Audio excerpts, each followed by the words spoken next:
Yeah, yeah, and you're absolutely right, Barbara. There's a lot going on. But, Congressman Jackson, one of the things that happened this past Friday and that, a lot of people just are trying to wrap their hands around and their head around to understand it, is this continuing resolution that was passed. Could you, you were on the inside of this. Could you share with our listeners, number one, what a continuing resolution is and the impact of passing or not passing one to keep the government open? So a continuing resolution is a temporary measure that allows the government to function until such time as the House of Representatives and the Senate come to terms with a budget deal or an agreement that the President of the United States is willing to sign. And so you pass these 30-day, these 60-day, these 90-day continuing resolutions, which allows the government to be funded at the present levels on the basis of Congress is still working through the details.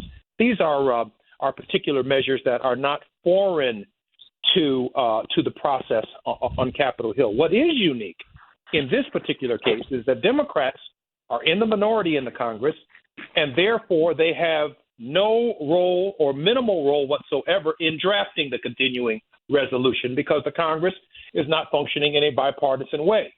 Therefore, when the House votes a resolution of this kind out of the Congress, it includes all of the president's priorities, the Republicans in the Congress's priorities. They voted it out. They kicked the can down the road to the Senate. And because Democrats are in the minority in the United States Senate, there was this expectation that the Senate Democrats would all join in some kind of filibuster for the purposes of denying the president an open-ended check to continue he and the business that Elon Musk have undertaken with the federal government. Now, here's what the real crazy caveat of it is.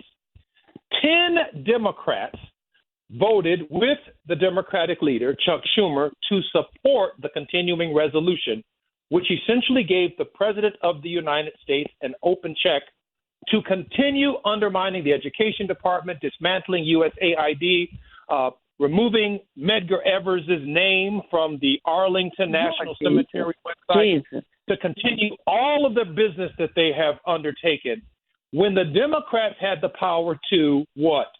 Filibuster the bill and use that opportunity to educate the American people on what has happened. Now watch this. There's a caveat on top of the caveat.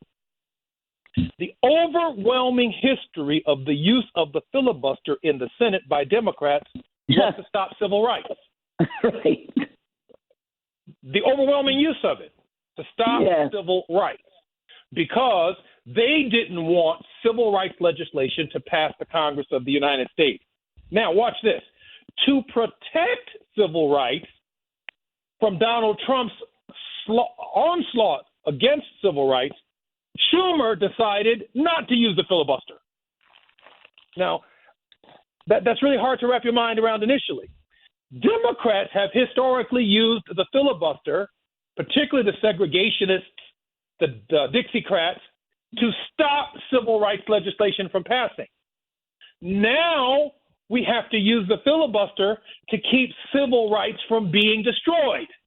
Yes. But it is Schumer who said, I don't want to filibuster. Now, by not filibustering and those 10 Democrats passing the continuing resolution and sending it to the president's desk, let me tell you what was lost. What was lost was the opportunity for the Democrats to go to the floor and explain to the American people hours and hours on end about what the president has been doing to dismantle this diversity, equity, and inclusion. So it looks like a budget resolution, but at the center of the debate over the filibuster is still what? Race. Because we would have heard hours after hours after hours of what it means to fire a black folk and what it means for all of the people that Barbara has articulated are losing their jobs in the federal government, what it means for them to go after the private sector, what it means for Target to withdraw their commitment on the question of diversity, equity, and inclusion, what it means for these companies to be going backwards on DEI. We would have heard all of that in a Democratic filibuster. But guess what? Chuck Schumer said, essentially, Dick Durbin said essentially, we don't want to talk about that. So, one of the interesting things, Congressman, I'm sorry. Yeah, Go ahead. one of the interesting things I wanted to ask you about that sort of comes from all of this and comes out of all of this is that, earlier when the conversation that we were having, we were talking about how difficult it is for people to pay their mortgage, pay their rent, and now we're talking about possibly shutting down the federal government and, how that would actually benefit the federal employees. And what I find really interesting, and I'd love to hear your comments on it, is that Everett Kelly, the president of the American Federation for Government Employees, said he supported shutting down the government, for whatever period of time, shutting it down. Is it unique that the American Federation of Government Employees is supporting a government shutdown that would stop their employees from being paid?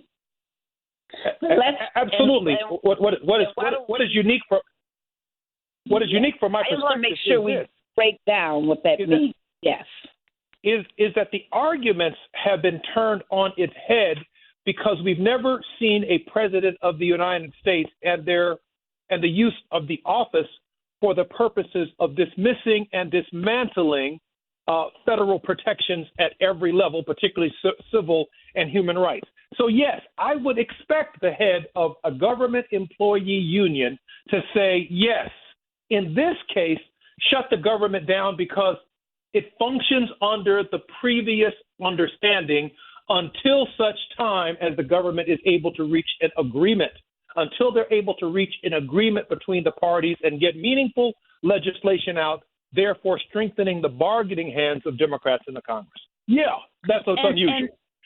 And let's clarify, because people are saying, what? Folks, there's a fundamental difference between a governmental shutdown until you can negotiate the best terms of operation for the government to fulfill its duty to the people, and what is happening under Musk and Doge as they are purposefully dismantling and destroying the government. One is to make the government stronger by saying we'll shut it down until we get the right negotiations, the right funding, the right everything. And it's another to just say no government at all, we're just trying to destroy it. I don't want people to, hear these terms and get confused. That what we are saying is that this continuing resolution, which gave, by the way, President Trump more executive power, as if he needed any more because he thinks he's the king, he thinks he's a dictator, that actually gave him more power, that was a bad resolution. That was bad. Correct. Also, Congressman Jackson, tell people about what it did to the safety net. I mean, that's what we really should be hollering and screaming about. That's where the right at Medicare. Yeah, right at Medicare and Medicaid. The very reason that Congressman Al Green interrupted the president's speech is, a part of this continuing resolution by giving the president the authority to make significant changes to the program. And so when the head of a major progressive union who represents government employees, again, the arguments have been shifted and flipped on their heads because it is rare that a U.S. president would actually come after federal employees the way Donald Trump has. And these heads of unions are simply saying, we would rather have the status quo than have what's coming next. And I can understand that. That's why the filibuster, that's why the cave on the filibuster from Chuck Schumer and Dick Durbin and the other Democrats is such a betrayal to the movement of resistance. It is a major betrayal. Folks, there are 72 million people. You heard me, 72 million people who are dependent on Medicaid. Over what, Daryl, like 7 million children on CHIPS that's also implicated in this continuing resolution. And they're talking about cutting from now until 2034 over $840 billion.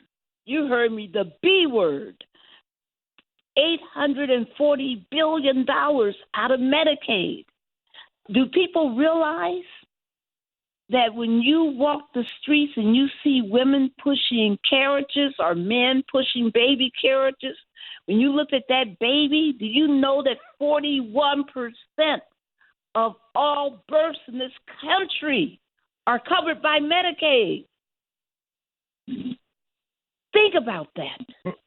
That without that coverage, all 41%, folks, that means that when you walk down the street and you see children, and if you see 5 children, 2 plus of them have been covered by Medicaid.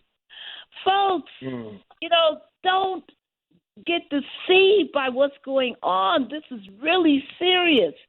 In the states where they didn't do Medicaid expansion, what have we seen, Congressman Jackson, where they just refused to even expand the reach of Medicaid? What happened in those states?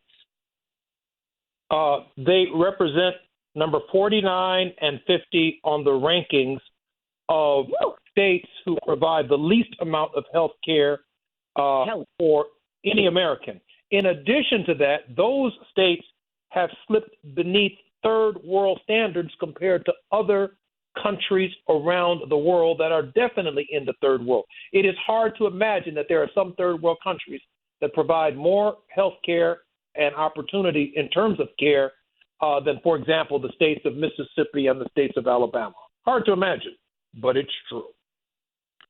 It's so true. This morning I was at my dentist, and we were talking about some, professional referrals and some other stuff. And you should have heard the discussion. It was, will they accept your insurance?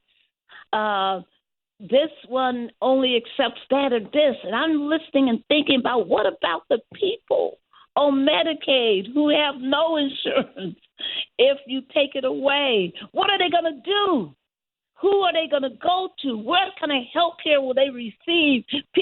Folks have died in places like North Carolina when did not have Medicaid expansion. I know that because I know people who died, who I Barbara, heard that goes back, about.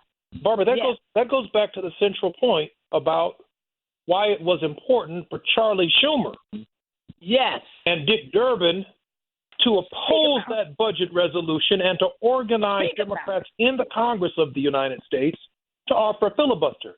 Charlie said no. In fact, he just canceled his book tour. His book tour on his new book, Anti-Semitism in America, A Warning, by Senator Chuck Schumer.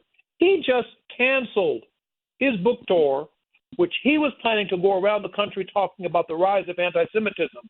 But what Charlie Schumer fails to acknowledge is that anti-Semitism is also part of racism. In fact, the same term, anti-Semitism, emerges as a construct in Nazi Germany, and the word racism, which cannot be found anywhere in American history. It's not in Frederick Douglass's writings. It's not in W.E.B. Du Bois's writings. They talk about the Negro problem, but they don't use the word racism. The word racism comes into existence at the same time as anti-Semitism comes into existence around 1935. So Charlie Schumer is a champion against anti-Semitism, but when it came to the racist actions of Donald Trump and these budget cuts and its impact on black folks, Charlie Schumer said, no, I'm not going to waste no political capital on that with no filibuster. And that's a real problem for Democratic leadership. And Congressman, it's really interesting because, as you indicated, Senator Schumer was supposed to be here in Baltimore yesterday, kicking off the book tour, and obviously he canceled it because he didn't want to, in my estimation, didn't want to face the public and the criticism over the continuing resolution stuff that was going on. But let me ask you this, right? Senator Schumer has gone on and he's indicated that part of the reason that he decided to vote in favor of the continuing resolution was because he thought that there was no ending sight of when a government shutdown would occur, that it could be 6 months, it could be 9 months, it could be a year. It would empower the Trump administration to do what they want to do, and he was concerned